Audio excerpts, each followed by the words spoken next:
कहानी की शुरुआत होती है एक खूबसूरत मगर डरावनी सी हवेली से, जहाँ हर तरफ अंधेरा था। यही हमें एक औरत दिखाई जाती है जो काफी डरी सहमी कमरे में एक जगह खड़ी हुई थी। उसे कोई खाना देने के लिए उस कमरे में आता है और जैसे ही दरवाजा खुलता है वो औरत वहाँ से भाग जाती है। सब लोगों को उसके भागने का पता चल चुका था, तो वो वहाँ से नहीं भाग पाती, इसीलिए वो लोहे का एक तार लेकर अपने गले में बांधती है। हाथ में एक मूर्ति लेती है ताकि वजन ज्यादा हो और अगले ही पल कूदकर अपनी जान ले लेती है। मरने से पहले वो एक लफ्ज बार बार कह रही थी कि इस सब का खात्मा मेरे साथ हो रहा है, लेकिन मेरी नस्ल का कोई और तुम्हें ना मिल जाए। फिर अब कहानी आती है काफी साल आगे। यहाँ हम देखते हैं एक लड़की ईवी को, जो वैसे तो एक आर्टिस्ट है लेकिन काफी मेहनत करती है और अभी वो एक वेट्रेस का काम कर रही है। उसकी एक काफी अच्छी दोस्त भी थी, दोनों ही काफी मेहनत कर रही थी अपने अच्छे वक्त के लिए। यहाँ उसकी दोस्त उसे DNA टेस्ट देती है, जिसकी मदद से किसी की भी फैमिली मेंबर को ढूंढा जा सकता था। ये काम दरअसल एक कंपनी कर रही थी उन लोगों के लिए जिनका इस दुनिया में कोई नहीं होता। कंपनी उस इंसान का DNA लेकर उसके रिश्तेदार को इस पूरी दुनिया में ढूंढती है। घर आने के बाद ईवी मिट्टी के बर्तन बनाने लगती है क्योंकि ये उसका शौक था, मगर उसका इसमें ध्यान नहीं होता। वो अपने माँ बाप की तस्वीरें देखकर उन्हें याद कर रही थी, बार बार उनकी वॉइस मैसेज सुन रही थी, क्योंकि काफी सालों पहले उसके माँ बाप की मौत हो गई है, तभी से वो अकेली है। इसीलिए उस DNA को देने का सोचती है, इस उम्मीद में कि शायद इस दुनिया में मेरा कोई अपना मिल जाए और कंपनी उसे ढूंढ ले। तो अगले दिन वो अपना DNA सैंपल देती है। कुछ ही देर में रिजल्ट भी आ जाता है, जिससे उसे पता चलता है कि उसकी फैमिली इंग्लैंड से थी। DNA वाली कंपनी ने उसके कजन को खोज निकाला था जो इस वक्त इंग्लैंड में ही था। ये जानकर ईवी को काफी हैरानी होती है। इस बारे में वो अपने दोस्त को भी बताती है। अब ईवी के साथ साथ ये मैसेज उसके कजन को भी मिलता है कि उसकी ईवी नाम की कोई कजन है, इसीलिए वो इसे मैसेज करता है और चाय कॉफी पर बुलाता है। ये देखकर ईवी काफी खुश हो जाती है क्योंकि वो तो पहले ही अकेली थी, फैमिली की कमी उसे बहुत महसूस हो रही थी। लेकिन यहाँ उसकी दोस्त उसे समझाती है कि किसी पर भरोसा मत करो ऐसे, मुझे तो ये DNA वाली कंपनी ही फ्रॉड लगती है। क्या पता ये तुम्हें फंसाकर तुमसे कोई फायदा उठाए। मगर ईवी उसकी बात ना सुनते हुए मजाक में ले लेती है। फिर कुछ ही दिन बाद वो अपने कजन से एक होटल में मिलती है। वो ईवी से मिलकर काफी खुश था और काफी अच्छे से उससे पेश आता है, जो देख ईवी को बेहद अच्छा लगता है। फिर वो उसे बताता है कि हमारी फैमिली काफी अमीर और काफी बड़ी है, और जब उन्हें तुम्हारे बारे में पता चला तो वो बहुत खुश हुए। और कुछ दिन बाद हमारी कजन की शादी है जिसमें तुम्हें आना चाहिए, सभी तुम्हें देखकर बहुत खुश हो जाएंगे क्योंकि हर कोई तुमसे मिलना चाहता है। ईवी कहती है मैं आना तो चाहती हूँ मगर नहीं आ सकती क्योंकि इंग्लैंड आने के लिए इतने पैसे नहीं है मेरे पास। वो कहता है फिक्र मत करो, तुम्हारे आने तक का सब कुछ हमारे जिम्मे है, सारा खर्चा हम उठाएंगे, ये तुम्हें अपनी फैमिली की तरफ से एक किस्म का गिफ्ट है। तो वो मान जाती है और इंग्लैंड जाने का फैसला करती है। और फिर कुछ ही दिन के बाद वो वहाँ पहुँच जाती है, जहाँ एयरपोर्ट पर उसका कजन उसे लेने आता है और एक बार फिर काफी अच्छे से उससे मिलता है। फिर वो उसे एक आलीशान हवेली में ले आता है, जिसे देखकर ईवी काफी हैरानी से देखती ही रह जाती है। असल में ईवी के कजन की पूरी फैमिली इसी महल में रहती है क्योंकि वो इस महल के मालिक के लिए काम करते हैं, और क्योंकि उनकी कजन की शादी की तैयारियां चल रही थी, इसीलिए यहाँ कुछ वेट्रेस को भी बुलाया जाता है। अब ईवी एक वेट्रेस से टकरा जाती है जिसके हाथ में बर्तन थे, तो वो बर्तन नीचे गिर जाते हैं, मगर ईवी उसकी मदद करती है। तभी यहाँ घर का नौकर आता है और उसके साथ बदतमीजी करने लगता है, तो वो उसे कहती है आपको बात करने की तमीज नहीं है, मैं यहाँ मेहमान आई हूँ। इसी बहस के बीच एक लड़का यहाँ आता है जो नौकर के सलूक पर ईवी से माफी मांगता है। तभी यहाँ ईवी का कजन भी आता है और दोनों को एक दूसरे से मिलवाता है। तब उसे पता चलता है कि ये लड़का कोई और नहीं बल्कि इस घर का मालिक है जिसका नाम वॉल्टर है, और ईवी के कजन की फैमिली इसी के लिए ही काम करती है। अब यहाँ वॉल्टर का बर्ताव भी ईवी के साथ काफी अच्छा था, जो देख उसे काफी खुशी होती है। वो उसके महल की तारीफ भी करती है। फिर वो नौकर ईवी का सामान लेता है और महल के अंदर ले जाता है। हम देखते हैं कि महल सिर्फ बाहर से ही नहीं बल्कि अंदर से भी बेहद खूबसूरत। पूरी हवेली ईवी को दिखाई जाती है, जिससे हमें पता चलता है कि ये हवेली कोई और नहीं बल्कि वही वाली है जिसने उस औरत ने मूर्ति के साथ कूदकर अपनी जान ली थी। अब उसे अपना एक कमरा भी दिया जाता है, यहाँ तक कि उसकी अपनी एक सर्वेंट भी जो काफी अच्छी थी और सिर्फ उसी के लिए ही काम करेगी, जो देख ईवी काफी हैरान थी क्योंकि यहाँ उसे काफी इज्जत मिल रही थी। सर्वेंट उसे यहाँ रहने के रूल बता देती है कि आपको खुद बाहर नहीं आना, कुछ भी चाहिए हो आप बस घंटी बजा देना, मैं आ जाऊंगी। लाइब्रेरी में जाने की इजाजत नहीं है क्योंकि वहाँ पर काम चल रहा है और रात को आपको जल्दी सोना होगा। अब ईवी जब पर्दे हटाकर खिड़कियों को देखती है तो उस पर सलाखें थी जो देख उसे काफी अजीब लगता है। वो हैरान होते हुए पूछती है कि ये किस लिए लगाई हुई है। सर्वेंट कहती है कभी कभी खतरनाक परिंदे आ जाते हैं जो हमें नुकसान पहुंचा सकते हैं, बस उनसे बचाव के लिए ही इन्हें लगाया गया है। तो वो आगे से कुछ नहीं कहती क्योंकि उसे लग रहा था कि क्या पता ये सच ही बोल रही हो। रात को ईवी अपनी दोस्त को वीडियो कॉल करती है और यहाँ के बारे में सब बता देती है कि मैं यहाँ आकर बहुत बहुत खुश हूँ।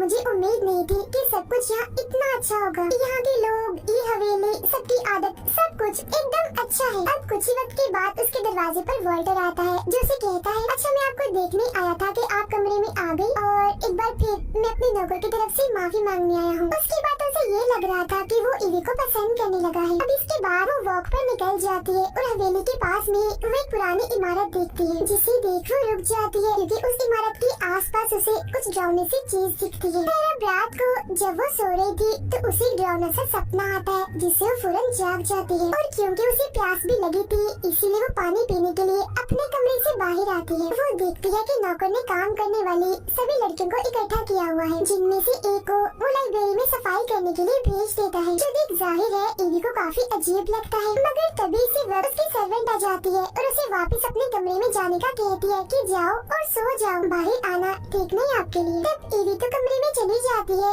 मगर वो लड़की जो लाइब्रेरी में काम करने गई थी हम उसको देखते हैं जहाँ अचानक से एक चीज जो छत से लटक रही थी उस पर हमला करके उसे अपने साथ ले जाती है। सुबह होती है तो ईवी को नीचे बुलाया जाता है क्योंकि उसकी पूरी फैमिली उसका वेलकम करने के लिए इकट्ठा हुई थी। फिर जब वो अपने कमरे में वापस आती है तो उसे एक प्यारा सा ड्रेस एक कागज के साथ मिलता है जो वॉल्टर ने भेजा था शाम में होने वाली पार्टी के लिए। तभी हम देखते हैं कि नौकर दो और लड़कियों को लाइब्रेरी में भेजता है शराब लाने के लिए मगर उन पर भी वहाँ हमला हो जाता है और उन्हें भी कोई अपने साथ ले गया था। अब ऐसे ही करते करते एक के बाद एक वेट्रेस गायब होती जा रही थी। ईवी को अभी तक इस बात का कोई अंदाजा नहीं था कि यहाँ कुछ अजीब और कुछ खतरा भी हो सकता है। अब रात को वो वॉल्टर के दिए हुए ड्रेस को पहनकर अच्छे से तैयार होकर पार्टी में आती है। यहाँ वो दो लड़कियों से मिलती है जिनमें एक थोड़ी सी चालाक थी और वो ईवी को खास पसंद नहीं करती थी मगर दूसरी काफी मासूम थी जो ईवी के यहाँ आने से बहुत खुश थी। ईवी यहाँ इस बात से काफी हैरान थी क्योंकि उसने अभी तक दुल्हन को नहीं देखा था। अभी लोगों ने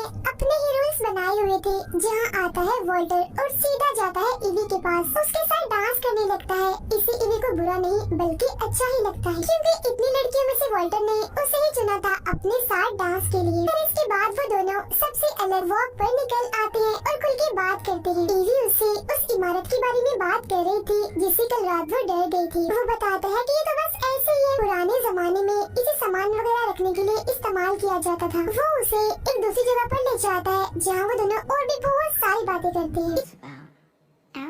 इसके बाद ईवी जो अपने कमरे में सो रही थी तो तभी वो किसी चीज से डर जाती है इसलिए वो फौरन ही बेड के नीचे छुप जाती है और साथ साथ वो चिल्ला भी रही थी। तब उसकी आवाजें सुनकर वॉल्टर उसके पास आता है, उसे संभालता है और पूरे कमरे को चेक करता है मगर वहाँ कुछ भी नहीं था। आखिर में वो उसे समझाता है कि जरूर तुमने कोई बुरा सपना देखा होगा, यहाँ पर तो कुछ भी नहीं है। अब वॉल्टर के साथ ईवी खुद को काफी महसूस समझ रही थी इसीलिए उसे कहती है जब तक मुझे नींद न आए तो मेरे साथ मेरे कमरे में ही रहो। तो वो उसकी बात मान लेता है। सुबह जब ईवी की आँख खुलती है तो वो अपने पास एक खत देखती है जो वॉल्टर का था। उसने लिखा था मैं जा रहा हूँ लेकिन तुम्हारी नींद खराब ना हो तो मैंने तुम्हें नहीं जगाया। फिर वो दोनों लड़कियाँ जो पार्टी में ईवी से मिली थी वो यहाँ पर आती है और उसे तैयार करने के लिए अपने साथ ले जाती है। फिर जब ईवी के नाखून काटे जा रहे थे तो उसकी एक उंगली जख्मी हो जाती है और खून निकलने लगता है। उस खून को देखकर वो लड़की खुद को रोक नहीं पाती और उसका खून पीने लगती है। ये सब ईवी को बहुत अजीब लगता है तो वो गुस्से में यहाँ से चली जाती है। तो अब यहाँ ईवी को महसूस होने लगता है कि यहाँ के लोग काफी अजीब हैं और यहाँ कोई गड़बड़ भी है। इसीलिए वो ये फैसला करती है कि जहाँ मुझे जाने से मना किया हुआ है मैं वहीं जाऊंगी यानी उस लाइब्रेरी में। जब वो अंदर जाती है तो उसे टेबल पर अपनी सारी डिटेल्स इंफॉर्मेशन मिलती है जो किसी और ने नहीं वॉल्टर ने ही निकाली थी। ये देख उसे बहुत ही बुरा लगता है और वो यहाँ से चली जाती है और अपना सामान बांधने लगती है। तो वॉल्टर उसके पास आता है माफी मांगते हुए उसे समझाता है कि मैंने तुम्हारी डिटेल्स इसलिए निकलवाई क्योंकि मुझे अपनी जान और पैसे की परवाह है।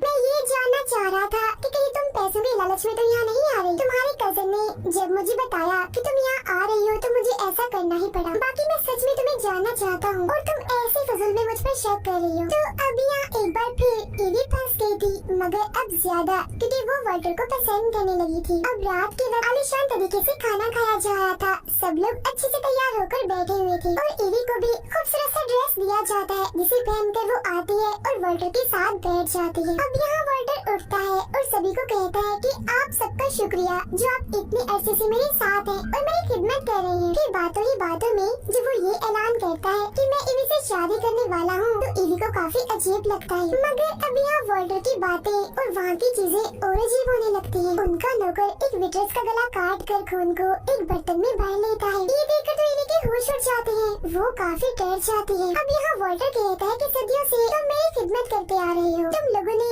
मुझे 3 बीवियाँ देनी थी, जिनमें से 2 तो मेरे पास है और तीसरी ईवी के साथ शादी करने से पूरी हो जाएंगी। और हम सब जानते ही हैं कि 3 नंबर बहुत ही खास और ताकतवर होता है, जिससे मैं और भी ताकतवर हो जाऊंगा और बदले में तुम लोगों को मिलेगा पैसा, रुतबा, ताकत, इसके अलावा और भी बहुत कुछ। अब यहाँ ईवी सब कुछ समझ तो गई थी, मगर अब काफी देर हो चुकी थी। असल में वाल्टर एक वेम्पायर था, मतलब लोगों का खून पीने वाला, और क्योंकि वो कभी भी नहीं मर सकता था, इसीलिए सदियों से वो जिंदा था और ये सारे लोग उसकी सेवा कर रहे थे। वाल्टर की पहली बीवी वो चालाक लड़की थी और दूसरी मासूम वाली, और क्योंकि वो दोनों भी वेम्पायर्स थे, इसीलिए वो सालों से वाल्टर के साथ रह रही थी। तीसरी उसकी बीवी थी ईवी की दादी, जिसने शुरुआत में कूद कर अपनी जान ले ली थी। अब वाल्टर ऐसी आम लड़कियों से शादी नहीं कर सकता था, उसे शादी करने के लिए ऐसी लड़की चाहिए थी जिसका खून खास हो। अब उसकी दादी का खून खास था, तो उसने तीसरी शादी उनसे की, मगर उन्होंने अपनी जान ले ली। तो अब वो ईवी के साथ शादी करना चाहता है, क्योंकि उसका खून भी तो खास था अपनी दादी की वजह से। अब ईवी वहाँ से भागने की कोशिश करती है, मगर नहीं भाग पाती। वाल्टर उसे कहता है समझने की कोशिश करो और जरा सोचो कि मैं तुम्हें क्या कुछ दे सकता हूँ। तुम इमोर्टल यानी अमर हो जाओगी मेरी तरह और कभी भी नहीं मरोगी, और तो और तुम्हारे अंदर 100 मर्दों जितनी ताकत आ जाएगी और कभी भी बीमार नहीं पड़ोगी। तुम्हारे पास ऐश वाली जिंदगी की हर चीज होगी, जैसे दौलत, ताकत। फिर अब ईवी को पकड़कर तय खाने में बंद कर दिया जाता है, जिसके साथ वाल्टर की दोनों बीवियाँ यानी वो चालाक और मासूम लड़कियाँ भी आती हैं। अब यहाँ वाल्टर और उसकी दोनों बीवियाँ ही वेम्पायर्स थी, बाकी सब इंसान थे, और वो इनकी सेवा कुछ यूँ भी करते थे कि इनके पीने के लिए खून लाते थे, क्योंकि यही वेम्पायर्स का खाना होता है। वाल्टर की दोनों वेम्पायर बीवियाँ ईवी को समझाती है कि हम भी इस सब से गुजर चुकी हैं। एक बार जब वाल्टर तुम्हें अपना खून पीने के लिए देगा, तो तुम बहुत ताकतवर महसूस करोगी। तुम इतनी खुश होगी कि अपनी पिछली जिंदगी ही भूल जाओगी, और वक्त के साथ साथ फिर तुम वेम्पायर वाली जिंदगी की आदी हो जाओगी। मगर ईवी पर उनकी बातों का कोई भी असर नहीं होता, क्योंकि वो खूनी कातिल और शैतान बनना नहीं चाहते, इसीलिए वो रोने लगती है। पर इसके बाद वो दोनों ईवी को जिंदा ही छोड़कर यहाँ से चली जाती है, क्योंकि जल्दी वाल्टर और ईवी की शादी होने वाली थी। अब वो सर्वेंट जो ईवी को दी गई थी, वो दिल की काफी अच्छी थी, इसीलिए उसे ईवी पर तरस आता है। वो नहीं चाहती थी कि वो भी जुल्म का शिकार हो, इसीलिए वो उसकी मदद करती है ताकि वो यहाँ से भाग जाए। तब सही मौका देकर ईवी यहाँ से भाग जाती है, मगर सभी को इस बारे में पता चल जाता है कि ईवी यहाँ से भाग गई है और सर्वेंट ने उसकी मदद की है। तब उसे पकड़ने के लिए बहुत सारे लोगों को लगा दिया जाता है, और वो सबसे बचने के लिए उस इमारत में जाकर छुप जाती है। नौकर ने उस सर्वेंट को मार दिया होता है और उसकी लाश को वो उसी इमारत में लाता है, जो देख ईवी काफी घबरा जाती है। वो यहाँ से भागने लगती है, तो नौकर उसे देखकर उसके पीछे जाने लगता है, मगर वो उसे इसी इमारत में कैद कर देती है। अब वो इस जगह से भाग जाती है। वो पहुँच जाती है एक गाँव में, एक घर के पास जाती है जिसमें एक बूढ़ा कपल था। वो उनसे मदद मांगने लगती है कि प्लीज आप पुलिस को कॉल कर दीजिए, मेरे पीछे कुछ लोग पड़े हुए हैं और मुझे मारना चाहते हैं। तो वो बूढ़ा कपल उसे घर के अंदर ले आता है। औरत कॉल तो करती है, मगर पुलिस को नहीं, वाल्टर को, क्योंकि ये लोग भी कोई और नहीं बल्कि वाल्टर के सर्वेंट्स थे। तब यहाँ ईवी भी समझ गई थी, मगर अब काफी देर हो चुकी थी। वो ईवी को चाय भी पीने के लिए देते हैं, जिसे वो पीती नहीं बल्कि बूढ़े आदमी के ऊपर फेंक देती है। तब बूढ़ी औरत एक चीज मारकर उस पर हमला करती है, जिससे वो बेहोश हो जाती है। फिर जब उसे होश आती है तो वो सोफे पर पड़ी हुई थी और वाल्टर उसके सामने था, जिसे वेम्पायर होने के फायदे बता रहा था। उसे शादी करने, वेम्पायर बनने के लिए उकसा रहा था। पास में ही एक लड़की भी पड़ी हुई थी, जिसका वो खून भी पी रहा था। पर अब जैसे तैसे उसे शादी के लिए मना ही लेता है। फिर शादी के वक्त जब वाल्टर उसे अपना हाथ काटकर खून पीने के लिए देता है, तो ईवी फौरन उसे पी लेती है। अब उसकी तरह वाल्टर को भी उसका खून पीना था, ताकि उसकी तीसरी शादी का प्रोसेस पूरा हो और वो सबसे ताकतवर बन जाए। अब क्योंकि ईवी ने उसका खून पी पी लिया था, इसीलिए वो काफी ताकतवर बन जाती है, मगर वो उसे अपना खून नहीं पिलाती बल्कि वहाँ आग लगा देती है। अब ये देखकर वहाँ आए सारे इंसान घबरा जाते हैं और यहाँ से भाग जाते हैं। वॉल्टर ईवी को रोकने आगे बढ़ता है तो वो आग में से एक मोटा सा हथियार उठाती है और उसे वॉल्टर के सीने में दे मारती है, जिससे अब वो कमजोर होने लगता है। इसके बाद ईवी भी यहाँ से भागने लगती है, मगर वॉल्टर की वो चालाक वाली वाइफ उसे पकड़कर लड़ने लगती है और कहती है, बेवकूफ लड़की, तुम्हें क्या लगता है तुम हजारों साल पुराने असूल तोड़ दोगी? भूल है तुम्हारी और तुम वॉल्टर को ऐसे ही नहीं मार सकती। ओके, हम उसे बचाने के लिए हर मुमकिन कोशिश करेंगे, क्योंकि अगर वो मर गया तो हम भी मारे जाएंगे। इसके बाद वो दोबारा से उसे लड़ने लगती है और बस ईवी को मारने ही वाली थी, मगर तभी यहाँ वॉल्टर की दूसरी मासूम वाली बीवी भी आ जाती है और क्योंकि वो शैतानी जिंदगी से तंग आ गई थी, इसीलिए वो वॉल्टर की बीवी पर ही हमला कर देती है। दोनों ही एक दूसरे से लड़ती हैं और आखिरकार दोनों बड़े ही अजीब तरीके से मारे जाते हैं। इसके बाद वॉल्टर, जिसकी हालत काफी खराब हो गई थी, वो ईवी को पकड़ लेता है। वो उसे पकड़कर उसका खून पीकर उसे अपनी वाइफ बनाने की कोशिश करता है, मगर ईवी उसका हाथ काट देती है, जिससे वो उसे छोड़ देता है। बाद में वो उसे टांग मारकर आग में फेंक देती है और क्योंकि वो कमजोर हो गया था, इसीलिए वो फौरन ही मारा जाता है, मतलब उसका खेल खत्म हो जाता है। इसके बाद वो इस पूरी जगह को आग लगाकर वहाँ से बाहर निकलती है। वो बची हुई एक लड़की को अपने साथ लेकर इस टाउन से भाग जाती है। 2 हफ्तों के बाद हम देखते हैं कि ईवी अब एक वेम्पायर बन चुकी है, जो काफी ताकतवर भी है, क्योंकि उसने वॉल्टर का खून जो पी लिया था। यहाँ वो अपने दोस्त के साथ थी। वो दोनों ईवी के उस कजन को ढूंढ रहे थे जो झूठ मूठ का उसका कजन बना हुआ था। ईवी उससे अपना बदला लेना चाहती थी, क्योंकि उसी की वजह से ये सब कुछ हुआ था। और इसी के साथ ही फिल्म यहीं पर खत्म हो जाती।